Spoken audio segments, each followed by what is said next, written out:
Hey there, everyone. It's Todd from Gilla Games doing Devlog 4 for Shrouded Aspect. Thanks for tuning in. And don't forget to tell your friends about it.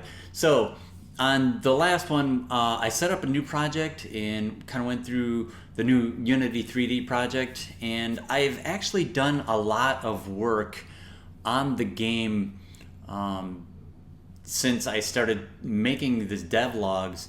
And originally, I was going to try to make a devlog for each little thing that I did, but I think I'd just like to kind of skip ahead a little bit and just kind of show, really kind of gloss over some of the early things that I've done and get caught up to where I'm at right now, so that moving forward in the future, each devlog can be more about what did I work on this week.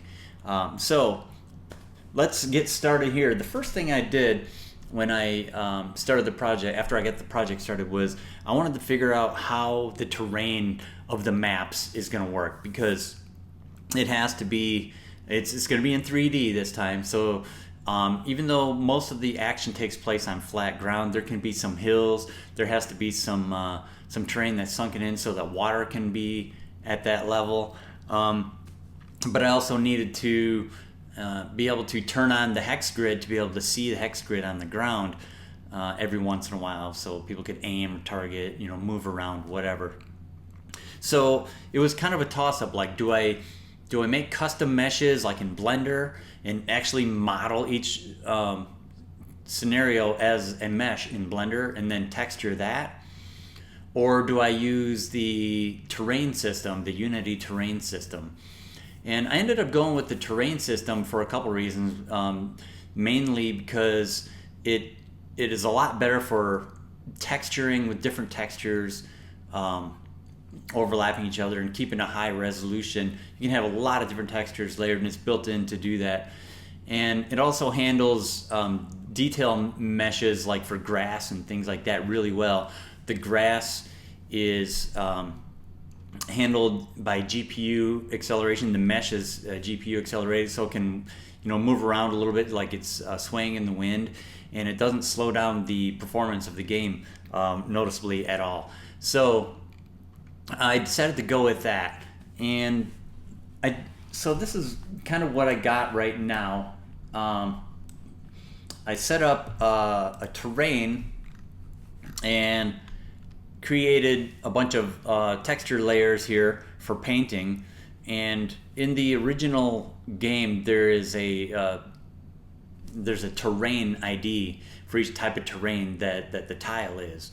It's a little more organic here in 3D like this, but I still wanted to try to make it as make it look organic, but the tiles are still fairly well defined for being the type of terrain that it looks like it is.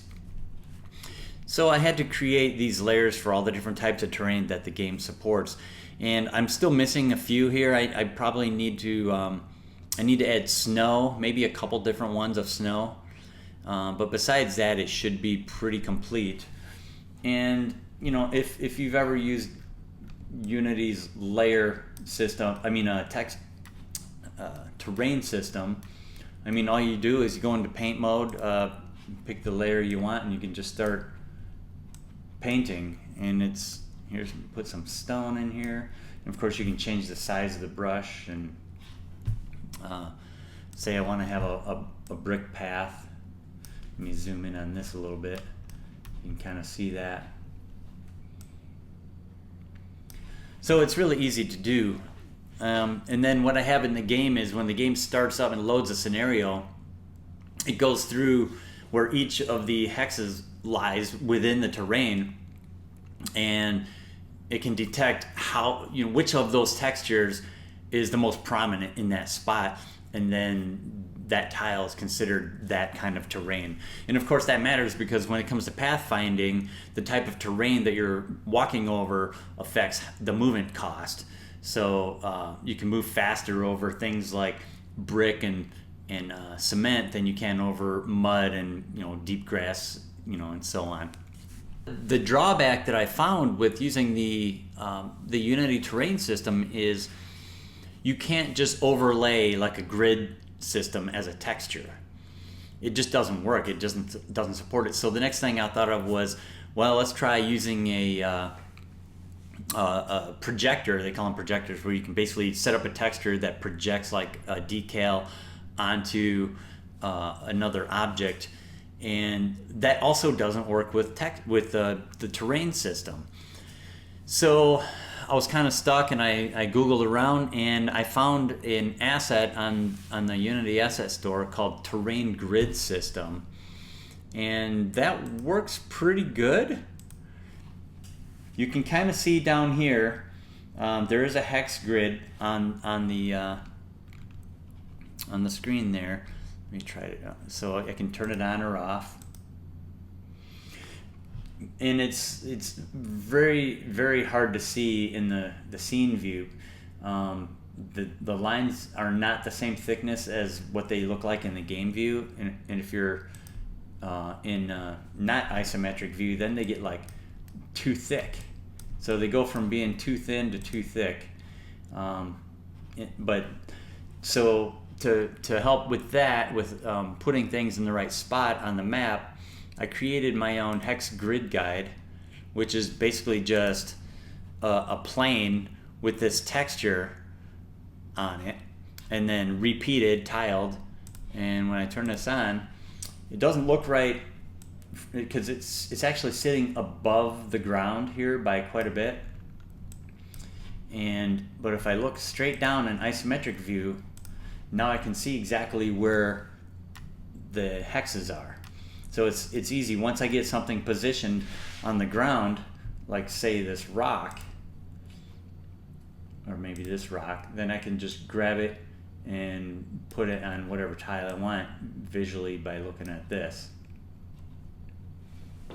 And then when the game starts up, it basically scans the whole grid and does a raycast to see what kind of, if there's anything on there. So this boulder, for example, has a collider on it, and I set it up as a map item layer, and I also created this little script called Entity Collider so that I can have as many child colliders as I want, and then the raycast will bubble up to the parent object so it knows what kind of entity it is, which is a boulder.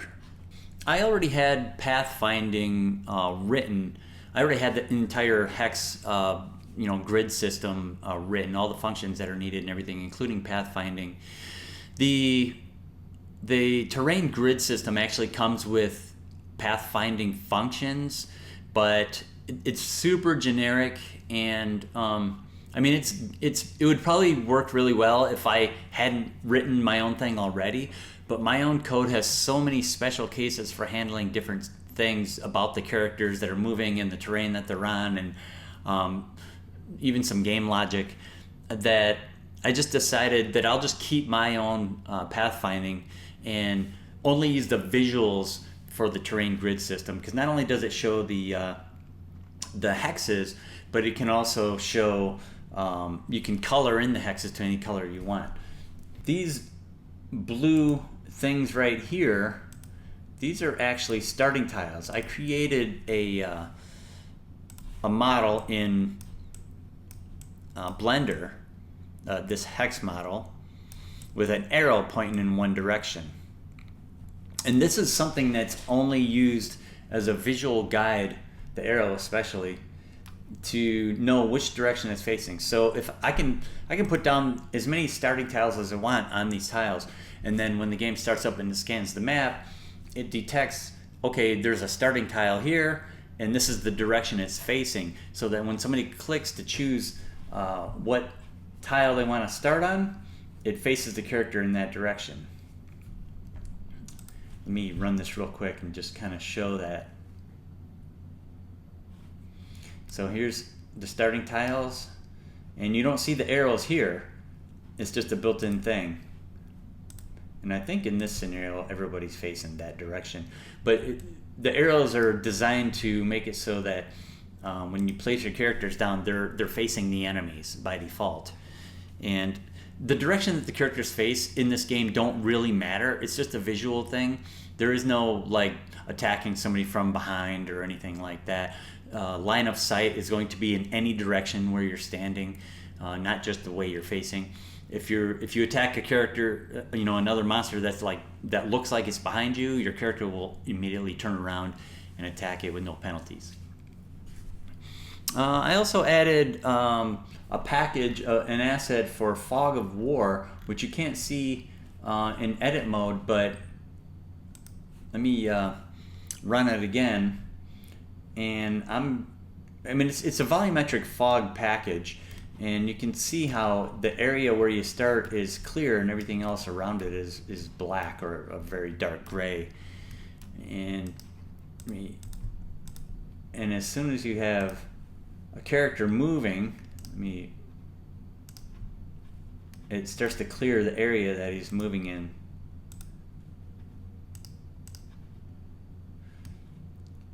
So that's Fog of War, and that's actually made by the same company, Cronect, that makes the terrain grid system. They make some really good assets. And I'm also using another asset of theirs called Highlight Plus for doing the outlines of the characters when they're selected. The trees are a pretty cool package that asset pack that I got. I'll probably modify these a little bit to give them my own style, but I like the tech behind it. They look nice and full, and the leaves move around a little bit like they're in the wind, and that's also handled by GPU acceleration, so that looks pretty nice. And it's got nice shadows. I like the way the grass is looking with the shadows from the trees. What I'd like to do is get some more characters in the game, because all these characters that you saw here, they're pretty much placeholder models that I got from Mixamo.com. The animations and the characters, at least the human characters, are free from Mixamo.com, Mixamo. It's a great website if you are into games and developing games and you need characters, human characters, or animations. You can go there, and it's totally free. It's so wild. It's owned by Adobe, and everything on there is free. So I'm not going to end up using the characters from there in the final game, but it's a great way to get a quick stand-in until you do get your final characters. And the animations are really good, but I don't know if it's an issue with the Unity animation or the Unity humanoid system, or when it comes to animations, but sometimes the feet just don't, they kind of move around on the ground. They go underground sometimes. They don't stay on the level. So I don't know if it's a weird mapping issue between the Mixamo animations and the way Unity imports them for humanoids. But that's one of the reasons why I might not end up using their animations as well. But I would like to hire an artist that makes the creature characters and animates. So hopefully in the next 6 months or so, I'll be able to find somebody to help with that. My goal is in the next few months to have a playable demo of 1 or 2 levels that people can actually see and play with. So as you can probably tell, I'm pretty much just winging it right now, because I'm just trying to catch up with everything that's been done so far, and there's a lot that's been done that I haven't even talked about, and probably I'm just glossing over. But what I really want to do is just talk about the progress moving forward, so that you can see what's been done and see the progress moving forward gradually as it goes, until it finally gets to a point where it's done. So once again, I'd like to remind everybody, if you're interested in helping with the development of this financially, you can go to my Patreon, which is the address right here. It's totally optional, but I appreciate any money that I can get, because like I said, if I want to hire an artist, I'm going to have to pay the artist. And I'm at this point, I am living completely off of the revenue from Rising Star 2. So make sure you tell your friends about that as well. And make sure you subscribe to tune in to future episodes of this and tell your friends. And I'll talk to you next time.